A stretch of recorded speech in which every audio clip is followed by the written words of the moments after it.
செவ்வாய்க்கிழமை இப்படி இருக்குன்னு நான் எதிர்பார்க்கவே இல்லை. வணக்க மகளே, ரைடுக்கு கிளம்பலாமா?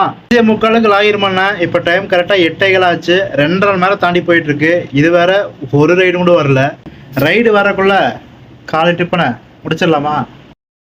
காலை டிப்பன் கோதுமை ரொட்டி. 3 மணி நேரம் கழிச்சு ஃபர்ஸ்ட் ரைடு வந்திருக்கு.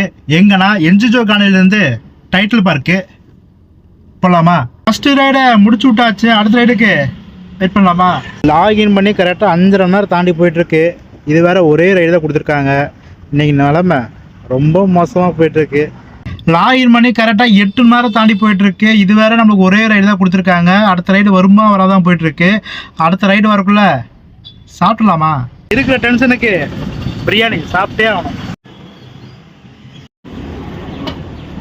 பிரியாணி சாப்பிட்டாதான் ஒரு எனர்ஜியாக இருக்குது. அந்த எனர்ஜியோட அடுத்த ரைடுக்கு வெயிட் பண்ணலாமா? 4:30 மணி நேரம் கழிச்சு ஒரு ரைடு வந்திருக்கு. எங்கன்னா சிங்கானூர்லேருந்து பெருநாய்க்குப்பாளையம். 2வது ரைடும் முடிச்சு விட்டாச்சு. அடுத்த ரைடுக்கு வெயிட் பண்ணலாமா? எனக்கு ரொம்ப பொறுமையை சோதிக்கிறாங்க. பெருநாய்க்குப்பாளையத்தில் ட்ராப் பண்ணி 3 மணிக்கு ட்ராப் பண்ணேன். இப்போ டைம் 5 மணி ஆச்சு. இங்கேயும் வந்து 2 மணி நேரம் உட்கார வச்சிட்டாங்க. ஓகே மக்கள், இதோ நான் க்ளோஸ் பண்ணிக்கிறேன். நீங்கள் நம்ம டோட்டலாக 14 மணி நேரம் வண்டி ஓட்டி 2 ரைடு தான் எடுத்திருக்கோம். டோட்டலாக எவ்வளோ கிலோமீட்டர் ஓடி இருக்கோம்னா 47 கிலோமீட்டர் ஓடி இருக்கோம்.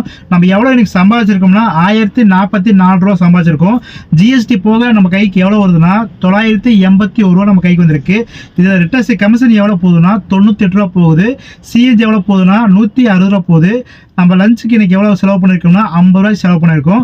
டோட்டலாக 308 ரூபா வருது. பேலன்ஸ் நம்ம கையில் எவ்வளோ இருக்குன்னா 673 ரூபா நம்ம கையில் இருக்குது. இதில் டிரைவர் சேலரி ஆட் பண்ணோம்னா 981 ரூபாயில் 30% போச்சுன்னா 294 ரூபா வருது. பேலன்ஸ் நம்ம கையில் எவ்வளோ இருக்குன்னா 379 ரூபா இருக்குது.